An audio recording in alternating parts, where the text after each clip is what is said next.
On n'est pas loin des 10 millions de dollars générés sur une de nos offres. Et donc, ce sera le sujet de cette vidéo, comment créer une offre justement irrésistible, high ticket, qui scale en trafic froid. Et historiquement, en fait, avec Joseph, on a lancé notre première offre en 2020 et il nous a fallu plusieurs semaines pour trouver l'offre winner. Et une fois qu'on a trouvé l'offre winner, on a scalé comme des porcs. C'était en low ticket à l'époque. Et cette offre, ensuite, on l'a transformée en high ticket. Et dès qu'on l'a fait, on a rescalé encore plus. Et tout ça, c'est pas anodin, c'est pas tombé du ciel, c'est pas un hasard. C'est juste parce qu'on a trouvé les bons éléments. Et justement, on va vous partager un petit peu comment on fait pour créer une offre. Et je le répète, qui scale, parce qu'avoir une offre qui fait 10, 20, 30 k, c'est une chose. Une offre qui en fait 100, 200, 300 k par mois, c'est autre chose. Et en trafic froid, parce que c'est pareil, quelqu'un qui vend en trafic chaud, c'est pas la même chose. On va vous expliquer tout ça, tout notre process, et puis comme ça, vous aurez juste à appliquer pour votre business ensuite. Ouais, c'est notre framework qu'on utilise pour nous, pour nos clients. Et c'est pas quelque chose que tu vas trouver dans le livre de Alex Hormozy, même si son livre est vraiment bon. Mais ce qu'on va vous partager, ça va vraiment vous permettre de scaler sur du trafic froid et aussi d'avoir énormément de témoignages et de résultats avec vos clients. Donc, Ouais, exactement. Je sais qu'il y en a beaucoup qui ont fait des vidéos sur les offres à l'époque d'Hormozy ou qui font des offres, des vidéos encore là-dessus, mais honnêtement, moi, je suis pas super fan de son framework, même si c'est très bien. Et je pense que c'est pas toujours adapté. Et le premier truc que je fais, moi, avant de créer une offre, c'est de regarder ce qui se fait sur le marché. hmm, Et ça, je vois beaucoup de nos clients Scaling Circle qui, je pense, on le répète à chaque fois, mais vous le savez, mais c'est des boîtes qui font 10, 50, 100 k par mois quand ils nous rejoignent. Et nous, le but, c'est de les amener plus loin. Donc, c'est des gens qui sont avancés, qui sont smart. Et souvent, je leur dis, en quoi tu es différent, en quoi tu es unique par rapport au marché. Et souvent, ils disent un argument bidon, ouais, ben moi, je suis là depuis 10 ans. Ok, mais ça suffit pas, en fait. Donc là, c'est vraiment super important de faire une étude de marché assez classique, comme on voit en école de commerce, en marketing, d'analyser tous les acteurs directs et indirects. Donc, je donne un exemple pour que ce soit clair. Admettons, on vend de l'éducation canine. On va regarder tous ceux qui vendent des offres dans l'éducation canine. Mais il y a aussi potentiellement des offres indirectes. Ça serait peut-être, j'en sais rien moi, des livres sur Amazon. Ça serait des coachs ou des trucs un petit peu indirects, mais pas tout à fait dans le même marché. Et comme ça, vous allez vraiment voir qu'est-ce qu'ils proposent, qu'est-ce que vous proposez et comment vous pouvez vous différencier. Ouais, juste en 2026, il faut savoir que le marché est vraiment saturé parce que ton avatar est bombardé de promesses à longueur de journée. Il a vu la même promesse plusieurs fois, donc c'est important de faire une recherche du marché et de savoir comment toi te positionner différemment des autres pour attirer et captiver l'attention de ton prospect. Et si tu fais pas ça, ben, tu vas être comme les autres et ton prospect va ignorer ton message tout simplement. Ouais, moi, ce que j'aime bien identifier, c'est la promesse des concurrents. Donc, quelle est leur promesse? Quel problème ils ciblent? Quel désir ils ciblent?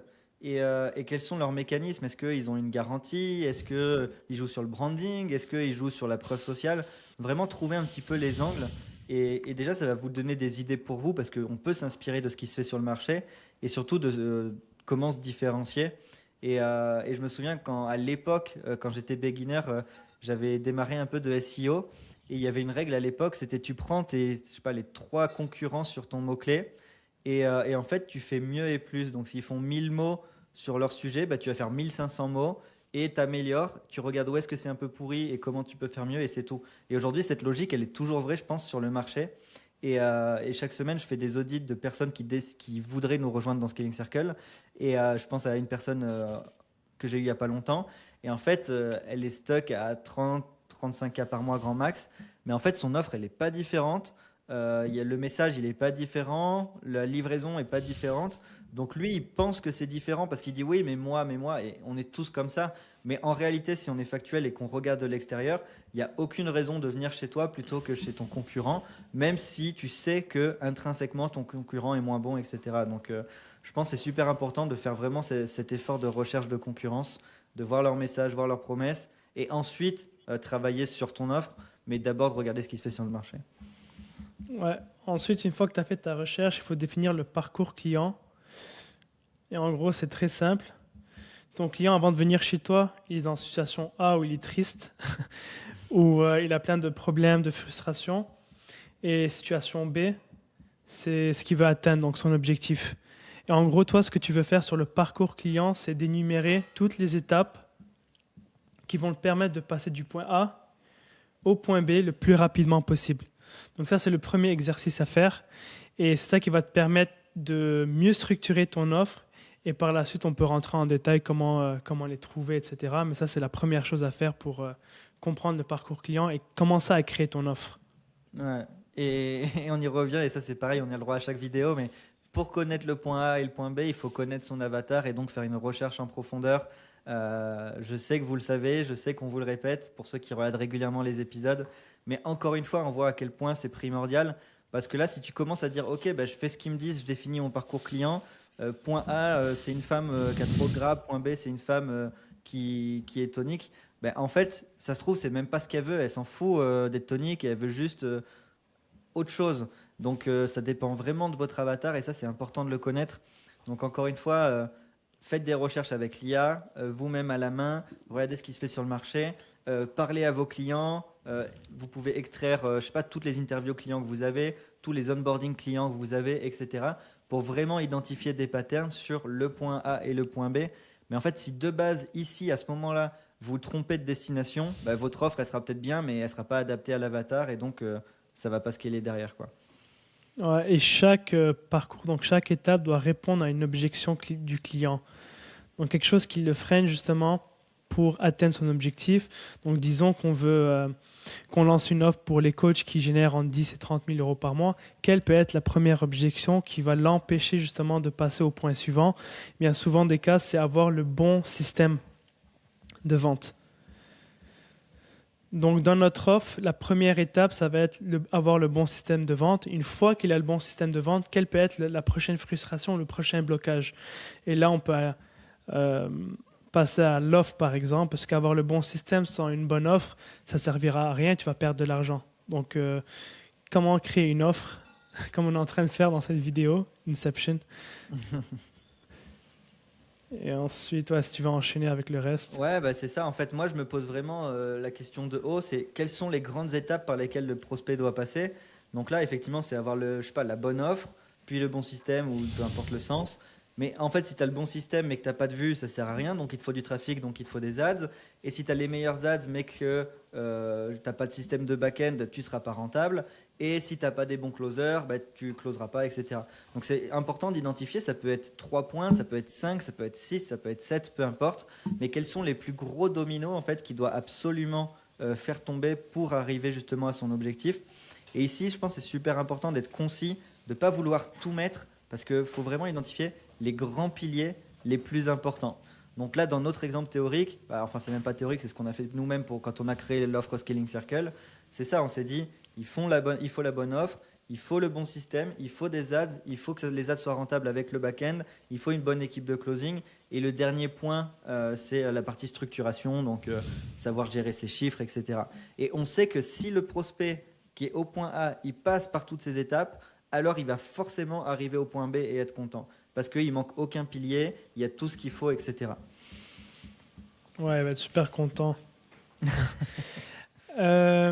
Ensuite, ce qu'on peut faire, c'est, je ne sais pas qu'est-ce qui te vient à la tête, mais peut-être décomposer chaque pilier et savoir qu'est-ce qui va le bloquer à cette étape-là. Ouais, Et ensuite, ça peut être des sous-modules, tu vois, pour exactement. À chaque chaque étape. étape, se dire, ben, dans la partie offre, admettons, qu'est-ce qu'il faut? Ben, il faut qu'il connaisse son avatar, c'est la première chose. Après, il faut qu'il fasse une étude de ses concurrents, c'est une deuxième chose. Qu'il suive le template pour créer une offre et qu'il la valide sur le terrain, par exemple, en offre early bird, j'en sais rien. Et donc, on sait que s'il fait ça, alors le pilier global offre est validé. Et une fois que le pilier global offre est validé, il peut passer à la suite. Mais il faut vraiment que chaque sous-pilier soit validé. Ouais. Ensuite, une fois qu'on a établi ça, le process, les étapes, etc., ce serait quoi, selon toi, la prochaine étape? Là, c'est plus d'un point de vue livraison, mais moi, j'aime bien me dire dans chaque sous-étape, qu'est-ce qui pourrait l'empêcher de réussir. Admettons, je sais pas, recherche d'avatar, qu'est-ce qui pourrait le bloquer? Et là, je vais vraiment faire un travail de dire, ouais, qu'est-ce qui peut empêcher mon client d'avoir des résultats en suivant cette méthode? Et ensuite, je vais créer des ressources adaptées. Donc j'en sais rien, moi, un GPT, une recherche, on rajoute un coaching, on rajoute un template, on rajoute un one-one, etc. Bref, créer vraiment la livraison basée sur les sous-étapes et là où il peut y avoir de la friction. Et comme ça, en fait, on sait que dans le parcours client, on a déjà tout anticipé. Donc là, ça aide pour la création de l'offre et la formulation de l'offre, mais aussi pour la livraison où on sait que une fois qu'on aura closé la personne, elle va avoir des résultats parce qu'on a déjà tout anticipé. Et beaucoup de gens aujourd'hui sur le marché, bah, ils créent 3 modules et demi, ils se posent pas la question et il y a personne qui a des résultats, ils ont que des clients insatisfaits, tout simplement parce qu'ils n'ont pas fait cet effort de recherche de comment mon client peut échouer. Et une fois qu'on se pose cette question-là, on reverse tout et on peut trouver des ressources à ajouter. Ouais, et un autre truc qui est super important, je crois que la majorité des personnes ignorent, c'est qu'est-ce que je peux faire dans mon offre ou dans mon accompagnement pour créer un premier quick win qui va donner envie au prospect d'avancer, qui va le rassurer, et il va se dire ah ouais, ça marche vraiment. Alors il sera beaucoup plus motivé à avancer, la rétention sera beaucoup plus élevée. Donc pensez à la première chose qu'il peut mettre en place dès aujourd'hui pour avoir les premiers petits résultats pour le motiver et avancer, avoir une meilleure rétention dans ton accompagnement. Euh, ouais, et je réfléchissais, mais une fois qu'on a défini le point A, le point B, les grandes étapes, les sous-étapes, qu'on a identifié les points de friction et qu'on ajoute justement des quick wins, on a déjà un truc solide. Euh, je sais pas toi ce que tu as en tête, mais un autre point, je pense, qui est important dans la structuration d'une offre, c'est tout bête, mais c'est aussi le nom de l'offre. Et il y a plein de gens qui ont des noms d'offres qui sont un peu pourris. Et, euh, et c'est vrai que ça donne pas forcément envie, ou on comprend pas ce que c'est. Et donc là, bien sûr, c'est du micro, mais c'est vrai que nous, on a un programme, il s'appelle Copy Mastery. En fait, on comprend que c'est maîtriser le copywriting. Scaling Circle, c'est très clair aussi, le cercle du scaling.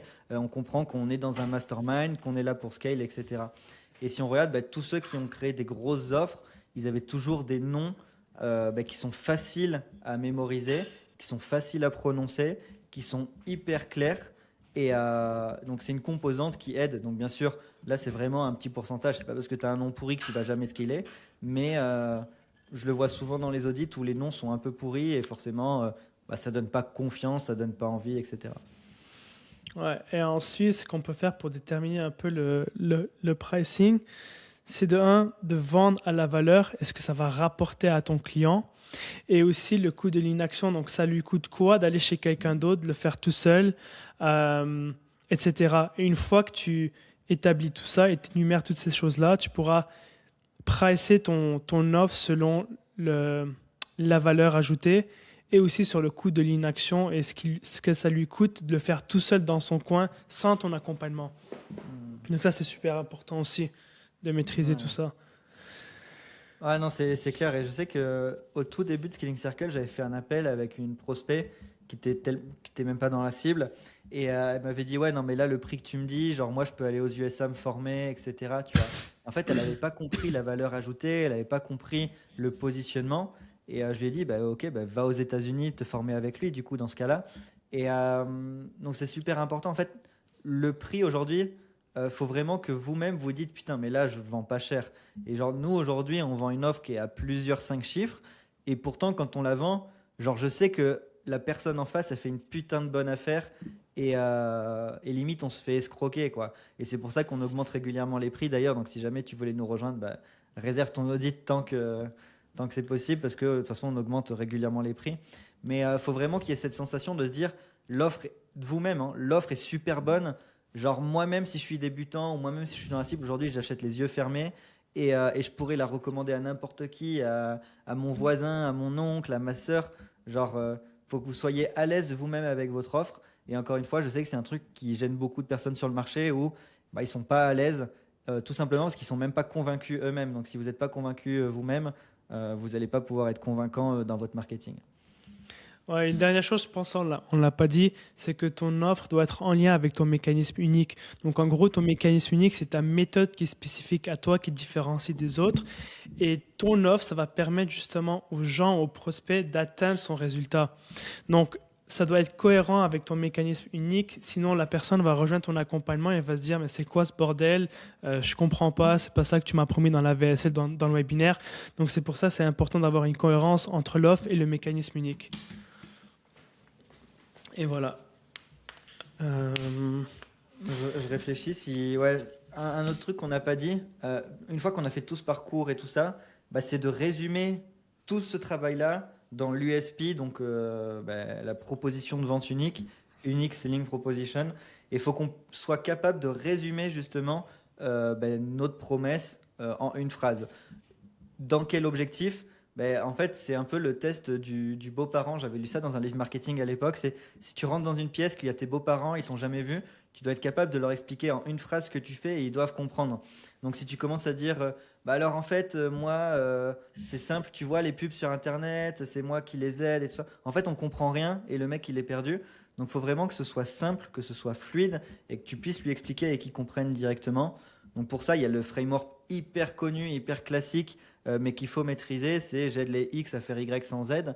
Si tu arrives à résumer ton offre dans ce framework de manière hyper claire, bah, tu sais que tu peux réussir le test du beau-parent et donc que ton offre, une fois que tu vas la diffuser sur le marché, elle sera claire aussi. Et il y a beaucoup de gens aujourd'hui qui ne scalent pas parce que leurs prospects comprennent même pas leur offre en fait et ils s'en rendent pas compte. Et il y a trop de confusion dans leur tête et donc ils n'achètent pas. Ouais, carrément. J'ai rien à dire sur ça, à part que j'ai noté la formule là sur, sur la tablette. Mais ouais, je pense que ça fait le tour. Et franchement, juste avec ça, les gens peuvent aller créer une super bonne offre et se démarquer des autres.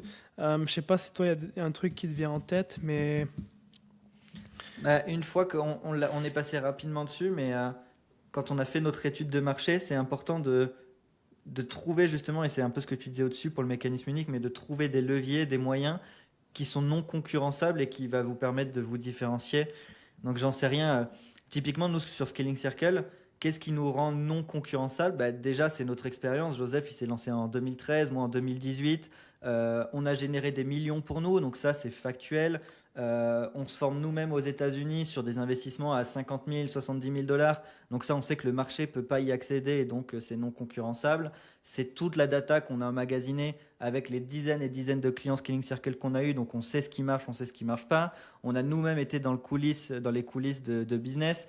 On a notre propre business aujourd'hui. On n'est pas des coachs business. Bref, il y a plein de choses que je pourrais évoquer. Tout ça, c'est des éléments qui fait que ben, en fait, le mec qui veut se lancer aujourd'hui, il peut pas nous concurrencer parce qu'il n'a pas tous ces éléments-là. Et donc, il peut créer la meilleure garantie qu'il veut ou je ne sais pas quoi. Ça remplace pas ben, tout ce que je viens d'évoquer. Donc, à vous de définir. Et ça peut être des choses simples. Ça peut être sur la livraison, ça peut être sur votre parcours, ça peut être sur la, votre méthode en elle-même. Mais c'est important de se différencier justement parce que sinon, les gens ils vont toujours être dans la comparaison et dire non, mais je vais aller chez lui, c'est moins cher. Et dès qu'en fait, être comparable, ça veut dire que c'est la course au prix et donc les clients vont toujours chercher le prix le plus bas, quoi. D'où l'idée de se différencier là-dessus aussi. ouais, je pense qu'on a bien résumé comment créer une offre qui est résistible, qui ne fait pas écho à Alex Armosy. Mais ouais, moi, il n'y a plus rien qui me vient en tête, honnêtement, hein. Je sais pas si tu l'as évoqué, mais sinon le coût, ouais, le coût de l'inaction, enfin on est passé rapidement dessus, mais combien ça coûte au prospect de rien faire? Et souvent c'est plus élevé. Nous, notre offre B2C, admettons, c'est un salarié qui gagne 1 800 € par mois, alors qu'il a le potentiel de gagner 3 000 avec le copywriting. Bah, en fait, le coût c'est de perdre 1 200 par mois, plus de perdre des heures de sa vie dans un job qu'il aime pas, plus de subir la pression, de perdre des moments de vie avec ses enfants, etc. Et tout ça, est-ce que ça vaut plus que le prix qu'on va facturer à la fin? Bah, la réponse c'est oui, et donc c'est logique pour lui de passer à l'action. Et ouais, je pense que c'est important d'agir sur le coût de l'inaction aussi, quoi. Ouais, et les alternatives aussi, mais ça, on a déjà parlé de ça. Mais sinon, ouais, moi, de mon côté, ça fait le tour, honnêtement. Le plus important, c'est vraiment de faire une recherche sur les autres pour savoir comment se positionner par rapport à ton avatar et par rapport à ton mécanisme unique et ta méthode pour pouvoir attirer les prospects qualifiés et aussi attirer une audience. Parce que si tu ne te différencies pas, c'est dead.